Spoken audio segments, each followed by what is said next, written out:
इतना जानते हैं हम हैं तुम्हारे कुत्ते, हम इतना जानते हैं हम हैं तुम्हारे कुत्ते। हम उसको चीर देंगे, हम उसको चीर देंगे, दुश्मन है जो तुम्हारा।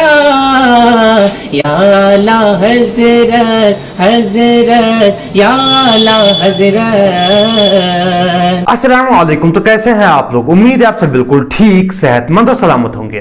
तो आज हम बात करने वाले हैं कुत्तों की। जी हाँ, कुत्तों की बात करने वाले हैं। लेकिन ये वो कुत्ते नहीं हैं जिन्हें अल्लाह ने कुत्ता बनाया था, बल्कि अल्लाह ने तो इन्हें इंसान बनाया था। लेकिन ये लोग खुद को खुद ही कुत्ता बनाने पे तुले हुए हैं। खैर, बात करने से पहले हम बरेलवी हजरात से जान लेते हैं कि कुत्ता कैसे पैदा हुआ। तो पेश है पहली वीडियो। जब अल्लाह तबारक व तआला ने हज़रत आदम अलैहिस्सलाम का पुतला मुबारक तैयार किया तो फरिश्ते उसकी ज़ियारत के लिए आया करते थे, मगर शैतान लाइन हसद में जल भुन जाता और इसी हसद की वजह से उसने हज़रत आदम अलैहिस्सलाम के पुतले पर थूक दिया और उसका थूक हज़रत आदम की नाफ की जगह जाकर के गिर गया। फिर अल्लाह ने हज़रत जिब्रील को हुक्म दिया कि उतनी मिट्टी निकाल कर कुत्ता बना देना। तो नाजरीन, कुत्ता जो है शैतान के थूक से पैदा किया गया है और कुत्ता इंसानों से इसलिए इतना जुड़ा हुआ रहता है क्योंकि वो हज़रत आदम अलैहिस्सलाम की मिट्टी से पैदा हुआ है, और वो नापाक जानवर इसलिए है क्योंकि उसमें शैतान का थूक मिला हुआ है, और रातों को इसलिए जागता है क्योंकि उस पर हज़रत जिब्रील अलैहिस्सलाम का हाथ लगा था। यह सरासर मनगढ़ंत कहानी है जिसका दीन से कोई ताल्लुक नहीं है। ना ही कुत्ता जो है उसमें शैतान की थूक मिली हुई है, ना ही कभी शैतान ने हज़रत आदम अलैहिस्सलाम के पुतले पर थूका था माज़अल्लाह, और ना ही ऐसा कुछ कभी हुआ है।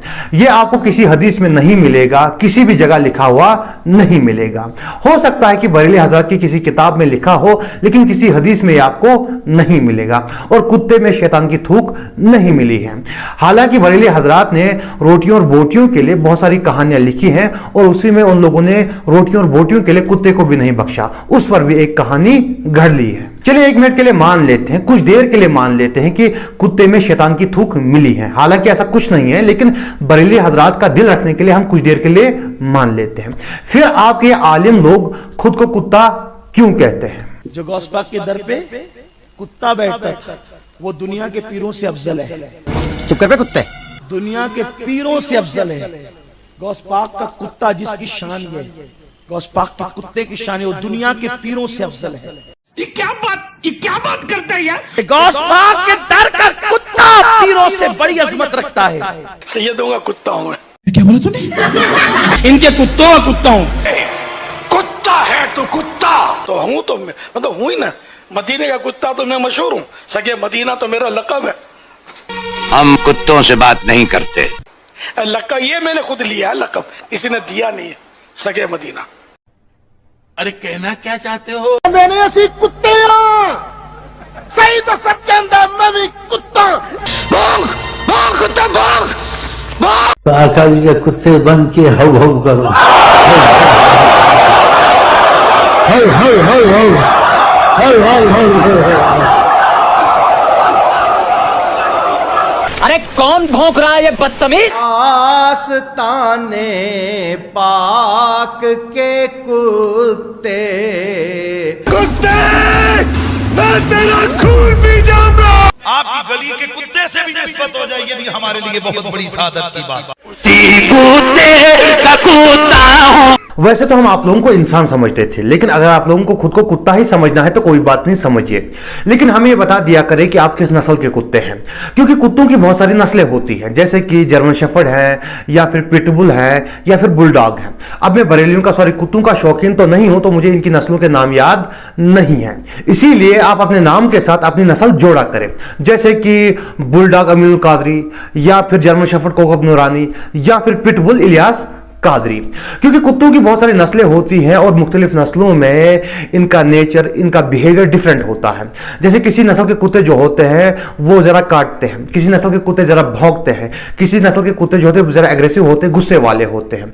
इसीलिए आप अपने नाम के साथ अपनी नस्ल जोड़ा करें, इससे हमें पता चल जाएगा कि आप किस नस्ल के कुत्ते हैं और आपका बिहेवियर, आपका नेचर क्या है और आपसे कैसे पेश आना है। और अगर आप लोगों को ये सब करना अपनी बेइज्जती लग रही हो, तौहीन लग रही हो, तो फिर अपने आप को कुत्ता कहना बंद कर दीजिए। कुत्ते और सुअर खाने वाली कौमें हमसे आगे बढ़ गई हैं, क्योंकि कुत्ते और सुअर खाने वाली कौमें कुत्तों और सुअरों को खा जाती हैं, लेकिन हम लोग कुत्तों को पीर और सुअरों को हुक्मरान बना देते हैं। हम पर सुअर, कुत्ते, शराब, जिना, जुआ और ऐसी गंदी चीजें हराम की गई थी, लेकिन अल्लाह का शुक्र है कि सुअर और कुत्ते हमसे बचे हुए हैं, क्योंकि हमने सुअरों को हुक्मरान और कुत्तों को पीर बनाया हुआ है। मैं सभी पीरों और हुक्मरानों की बात नहीं कर रहा हूं, लेकिन आज के दौर में आपको अक्सर पीर और हुक्मरान जो हैं वो दुनियावी कुत्ते और सुअर ही मिलेंगे। एक दौर हुआ करता था जब हमारे पीर और हमारे जो हुक्मरान थे वो शेर हुआ करते थे, और उन दिनों हम दुनिया पे राज किया करते थे, मुसलमान सुपर पावर हुआ करते थे। वैसे तो कुत्ते जो होते हैं वफादार होते हैं, लेकिन इन कुत्तों का समझ नहीं आता कि किसके वफादार हैं। कभी आला हज़रत के कुत्ते होते हैं, कभी अपने पीर के कुत्ते होते हैं, कभी गौस पाक के कुत्ते होते हैं, कभी मदीने के कुत्ते होते हैं, कभी आस्ताने के कुत्ते होते हैं। समझ ही नहीं आता कि इनकी वफादारी किस तरफ है। और अब तो कुत्तों की नई नस्ल पैदा हो गई है जो खुद को सगियातार कहते हैं, यानी इलियास कादरी के कुत्ते। हालांकि इलियास कादरी खुद मदीने के बहुत बड़े वाले कुत्ते हैं, और फिर इन्हीं कुत्तों के पिल्ले यहां आकर भौंकते हैं, यानी इन्हीं पीरों के जो मुरीद होते हैं यहां आकर गालियां देते हैं, कहते हैं कि तुम हमारे पीरों को गालियां देते हो, कुत्ता कहते हो। अगर कुत्ता कहना गाली है, फिर तुम्हारे पीर खुद को कुत्ता क्यों कहते हैं? इन्होंने तो लकब रखे हुए, कोई कहता है मैं मदीने का कुत्ता हूं, कोई कहता है कि मैं गौसपा का कुत्ता हूं, कोई कहता है आस्ताने का कुत्ता हूं। इन्होंने लकब रखे हुए, मैं तो इन लोगों को इनके लकब से पुकारता हूं, इसमें गाली कहां से आ गई? मैं कहता हूं अगर तुम खुद को कुत्ता कहते हो तो कोई बात नहीं, तुम कुत्ते हो, इसमें गाली कहां से आ गई?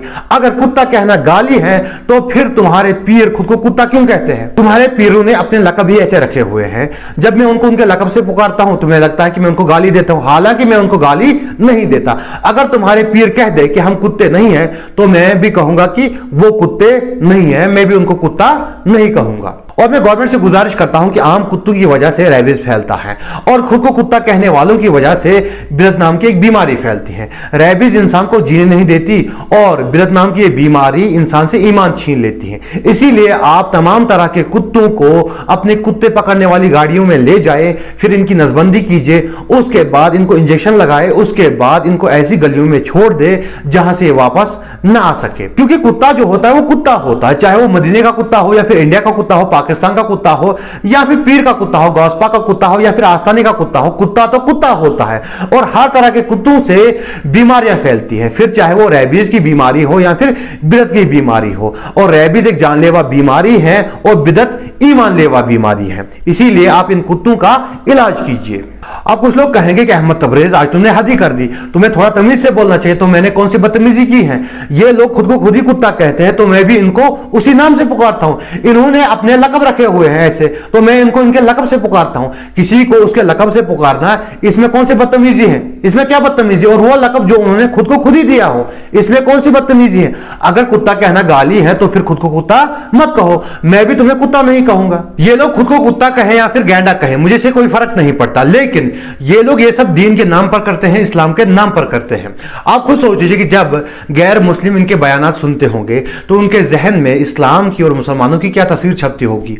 वो सोचते होंगे कि शायद मुसलमान खुद को कुत्ता कहते हैं, इस्लाम में खुद को कुत्ता कहना पड़ता है। वो कहेंगे कि हम तो अपने दीन में ही ठीक है, अगर इस्लाम में गए मुसलमान हुए तो हमें खुद को कुत्ता कहना पड़ेगा। हालांकि ऐसा तो कुछ भी नहीं है, लेकिन गैर मुस्लिमों के लिए तो ये भी मुसलमान है, हम भी मुसलमान हैं।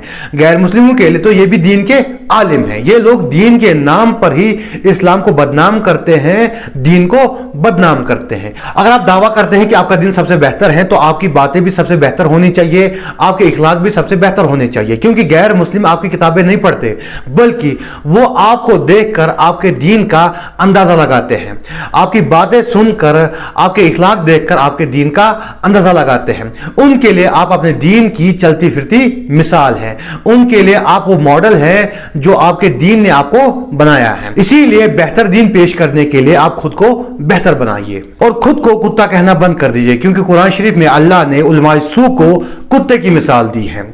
अल्लाह का शुक्र है कि इस दौर के उलमाए सू को हमें कुत्ता नहीं कहना पड़ता, वो खुद को खुद ही कुत्ता कह देते हैं। और एक बार जब मदीने में कुत्तों की तादाद बढ़ गई थी, उनकी वजह से लोगों को तकलीफ हो रही थी, वो लोगों को तकलीफ देते थे और फिर उनकी वजह से बीमारियां भी फैलने लगी, तो फिर मदीने के कुत्तों को मार मारने का हुक्म भी दिया गया। खैर आप बरेली मारना शुरू ना कर दीजिए, क्योंकि उसके बाद जब कुत्तों की तादाद दरमियान में आ गई तो फिर उस हुक्म को वापस भी लिया गया। और सही बुखारी की हदीस है कि जिस घर में कुत्ता या तस्वीर हो उस घर में रहमत के फरिश्ते नहीं आते। सही मुस्लिम की हदीस है कि एक सुबह हमारे प्यारे नबी हज़रत मोहम्मद सल्लल्लाहु अलैहि वसल्लम फिक्रमंद थे, तो आपसे पूछा गया कि आप फिक्रमंद क्यों हैं, तो आपने जवाब दिया कि जिब्रील अलैहिस्सलाम ने मुझसे आने का वादा किया था लेकिन वो अपने वादे के मुताबिक नहीं आए, क्या वजह है। फिर आपको ख्याल आया तो आपने यहाँ वहाँ देखना शुरू कर दिया। फिर आपको आपकी चारपाई के नीचे कुत्ता मिला, कुत्ते का पिल्ला मिला। फिर उस कुत्ते के पिल्ले को बाहर निकाला गया और उस जगह पे पानी डाला गया। उसके बाद जिब्रील अलैहिस्सलाम तशरीफ ले आए और आपने पूछा कि तुम अपने वादे के मुताबिक नहीं आए, तो जिब्रील अलैहिस्सलाम ने जवाब दिया कि हम उस घर में नहीं जाते जहां पर कुत्ता या तस्वीर हो। ये कुत्ता मदीने का कुत्ता था और आप अलैहिस्सलाम की चारपाई के नीचे का कुत्ता था, लेकिन फिर भी वहां रहमत के फरिश्ते नहीं आते।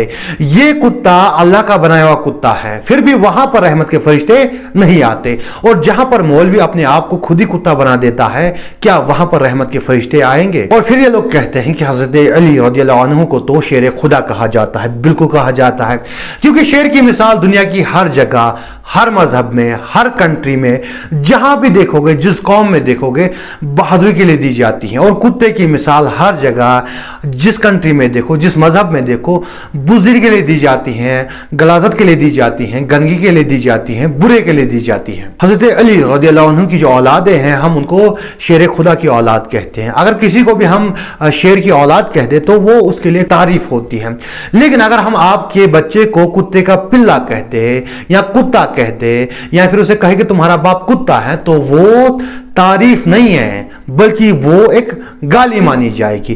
क्योंकि कुत्ते की मिसाल हर जगह पे बुज़दिली के लिए दी जाती है, गंदगी के लिए दी जाती है। अगर आपका कोई वफादार नौकर है और आप उसे उसकी वफादारी के लिए कह देते हो कि आप तुम कुत्ते हो, तो वो बुरा मान जाएगा। क्योंकि कुत्ते की मिसाल वफादारी के लिए नहीं दी जाती, बल्कि गलाजत के लिए दी जाती है, बुज़दिली के लिए दी जाती है।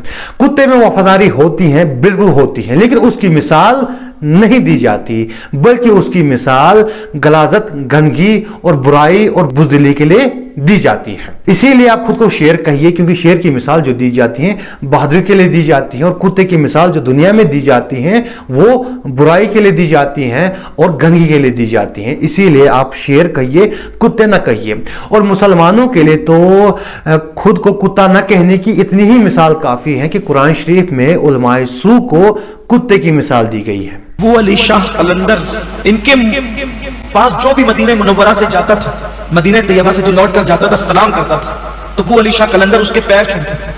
आने वाला आम आदमी कोई हो, आप उसके पैर चूमते थे, हाथ चूमते थे, उसकी आंखें चूमते थे। तो इनका एक खास मुरीद था, खादिम भी था, वो देखकर तो रश्क करता था, यार जो मदीने मुनव्वरा से आते हैं तो हजरत उनका कितना एहतराम करते हैं, कितनी ताज़ीम करते हैं। अगर मैं भी मदीना शरीफ जाऊं तो फिर जब आऊंगा तो मैं तो इतना करीबी मुरीद हूं, मेरी कितनी ताज़ीम करेंगे, कितना एहतराम करेंगे। तो एक दिन उसने कहा कि हुजूर मैं मदीना शरीफ जाना चाहता हूँ।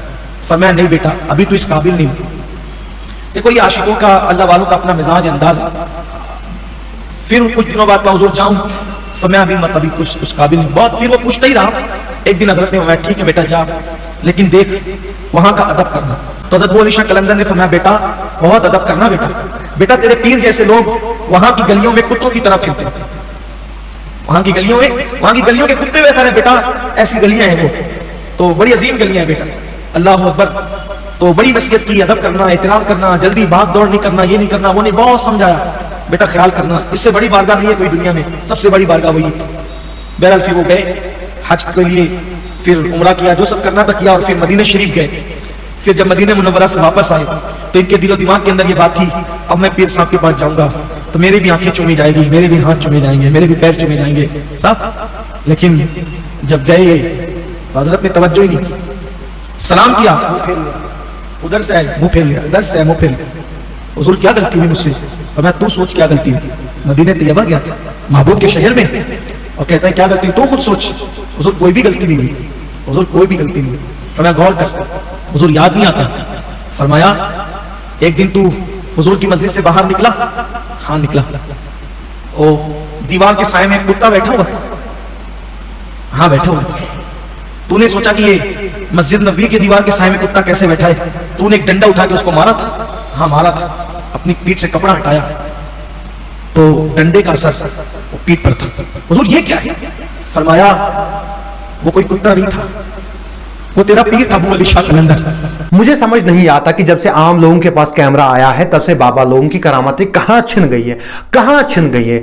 कोई बाबा जो है वो करामत करके नहीं दिखा रहा है, तब से कोई बाबा हवा में नहीं उड़ रहा है, तब से कोई बाबा पानी पे नहीं चल रहा है, तब से कोई बाबा कुत्ता नहीं बना है, तब से कोई बाबा बैल में ट्रांसफॉर्म नहीं हो रहा है, तब से कोई बाबा कोई करामत करके नहीं दिखा रहा है। आखिर गोरों के बनाए हुए कैमरा में ऐसी क्या बात है कि उसने बाबाओं की करामात छीन ली है। इस दुनिया में ऐसा कोई इंसान नहीं है कि जो अपनी मर्जी से कुत्ते में ट्रांसफॉर्म हो जाए या फिर बैल बन जाए या फिर परिंदा बन जाए, ऐसा कुछ नहीं है, कोई ऐसा कर नहीं सकता। हाँ, अगर अल्लाह किसी को ट्रांसफॉर्म करे तो, अगर अल्लाह किसी को बंदर बनाए तो वो बन सकता है, क्योंकि अल्लाह तो उसके पास तो सब कुछ है, लेकिन किसी इंसान के पास ऐसी कोई ताकत नहीं है। और ये जो कुत्ते बनने वाली बात है, बंदर बनने वाली बात है, ये सिर्फ ये कहानियां जो है या तो आपको हॉलीवुड में मिलेंगी या फिर बॉलीवुड में मिलेंगी। और अमीनुल कादरी साहब जो है वो हमेशा की तरह इस्लाम के नाम पर आपको कहानी सुना रहे हैं। और अच्छा हुआ कि कैमरा आने के बाद आपके बाबाओं की करामतें छिन गई हैं, कोई बाबा कुत्ता नहीं बन रहा है। वरना अगर आज के दौर में कोई बाबा आपका मदीने में कुत्ता बन के जाए तो फिर गवर्नमेंट की कुत्ते पकड़ने वाली गाड़ी आएगी, उसको गाड़ी में डाल देगी जैसे कुत्तों को डालती है, उसके बाद उसकी नसबंदी करेगी, उसके बाद उसे पीछे इंजेक्शन लगाएगी ताकि उसे बीमारियां ना फैले, उसके बाद उसे ऐसी गलियों में छोड़ देगी जहां से उसकी सात पुश्तें भी वापस नहीं आ सकेंगी। आज की वीडियो में इतना ही था। अगर आपको वीडियो पसंद आए तो वीडियो को लाइक कर सकते हैं, चैनल को सब्सक्राइब कर सकते हैं और वीडियो को ज्यादा से ज्यादा शेयर कर सकते हैं। मिलते हैं अगली वीडियो में। अस्सलाम वालेकुम।